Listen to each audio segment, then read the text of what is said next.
Welcome to the lounge, everyone. My name is Toby Roydell, and today we talk about competition. About winning and losing, and if the people you compete with are your enemies.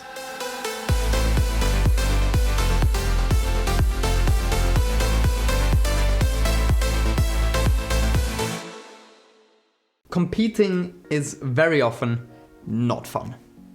There are those people who take competition so seriously they would do pretty much anything to get an advantage. Today I want to focus on those people who don't care about anyone else around them just for the competition and their own success. And how to deal with those people who are straight, unpleasant and unfair. When people show off and try to intimidate you, they only do it to make you feel insecure about yourself. Don't do them this favor.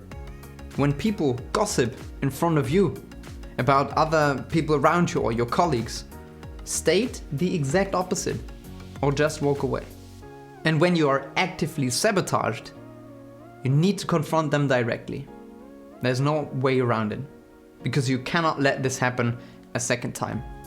They try you and they see how far they can go. This is where you need to stop them. In school we compete.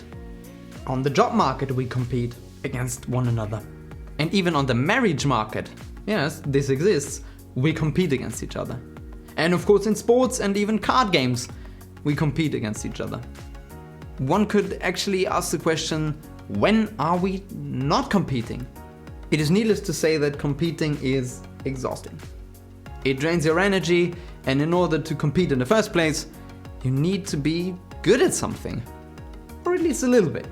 On the job market, you need degrees or experience. In sports, you need proper training. And on the marriage market, you need to be someone that is attractive in one or the other way.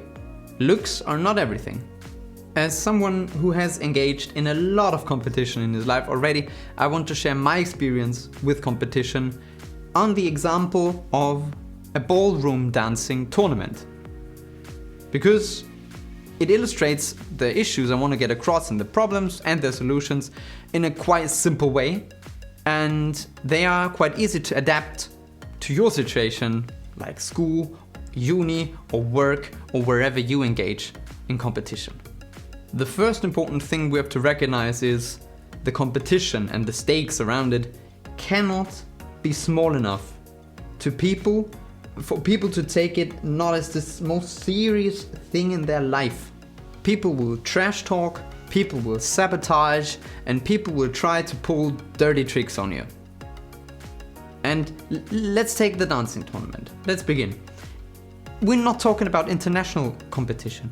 We're not even talking about state competition. We're only talking about small size regional competition, where the stakes are close to zero. There isn't even prize money involved. So this is not an argument too. And the amount of unpleasant people and encounters I had during those tournaments is flabbergasting. It's incredible. Incredibly bad. So let's start with the first example. What do they do and how do we deal with them?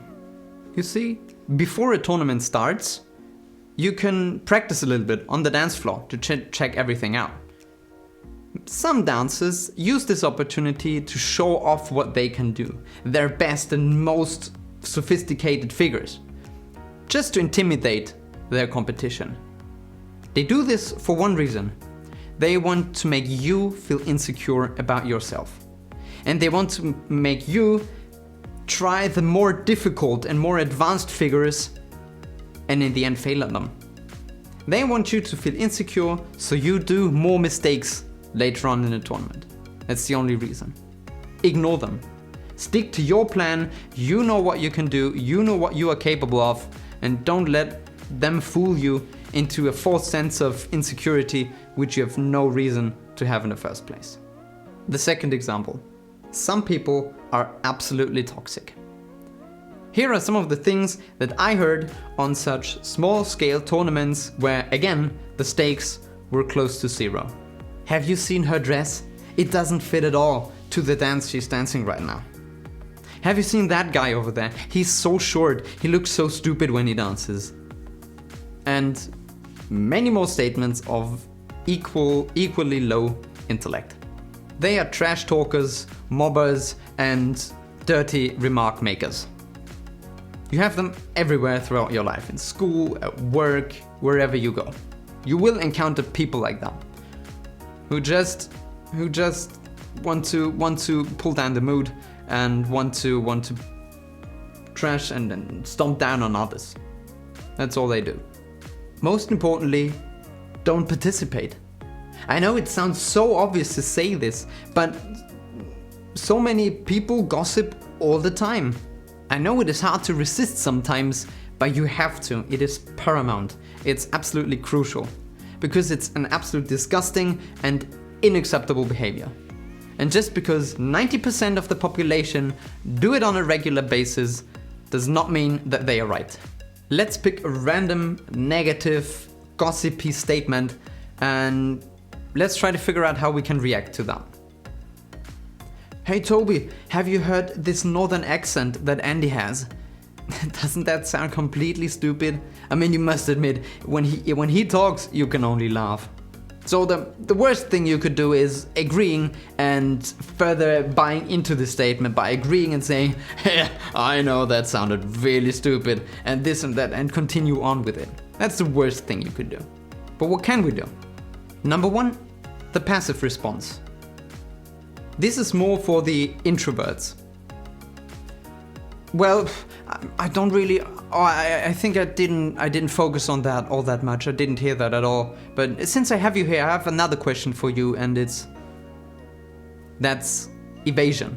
Evasion is perfectly fine. You avoid the topic, you shift focus to something else, and switch the topic, or you can leave altogether. This might not be the most elegant way, but it is definitely better than buying into it and continuing on with the gossiping. Number two, the aggressive response. This is something that is more for the extroverts and someone who can have a punchline here and there. You could say something like, oh really? Well, I actually quite like his accent. I even have an aunt with the same accent, and so that's the reason why I'm quite used to it. Oh, that is awkward. For them. If you are good with the punchline every now and then, deliver it. Show them that you will not buy in and participate with in the trash talk at all. Lastly, the sabotage. Let's take the dancing tournament as an example again. You see, sometimes when you're a little bit faster or the couple in front of you is a little bit too slow, you can pass by them. That's perfectly fine.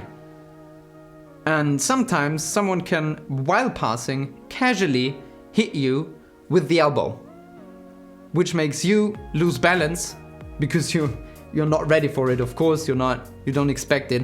You get hit by an elbow by accident. You lose balance and are thrown out of your motion. Did this happen to me? Multiple times.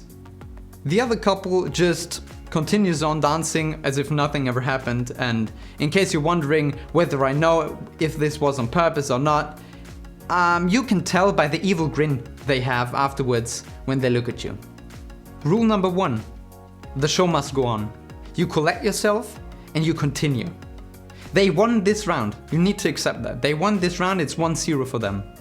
But it could get to 2-0 for them if you lose your temper, get aggressive, shout at them in any shape or form, then it's 2-0 for them.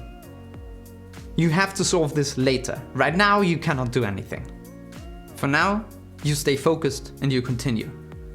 Afterwards, when the time has arrived, you walk up to them, ask them if you could have a word with them, you separate them from their group, or from any group they're in, because you want a one-on-one situation. This is the only situation where this can be solved. If you cannot handle a one-on-one situation, like this confrontation, this verbal confrontation, you must learn it. Because otherwise, they just tried how much they can do with you. If you don't stand up against this, they know they can do everything with you, and they will continue most likely. It's sad, but we have to engage in a confrontation here. Tell them that this will not happen a second time. And you look them deep into the eyes and they know that you mean business, that you mean what you say. And in most cases, this solves the problem. Stick to what you think is the right thing. Don't let others dictate what you think or do. And on this last bit, you must simply believe me, because I was in all those situations many times already. Not only in dancing tournaments, but in other fields as well. And again, you must simply believe me when I say that I stuck to everything that I said in this video. And I crushed them. And you will too. With that being said, I hope you enjoyed watching and listening to today's video. If you did enjoy watching and had a few thoughts here and there, that would make my day. My name is Toby Roydell, and I will see you again next time here in my lounge.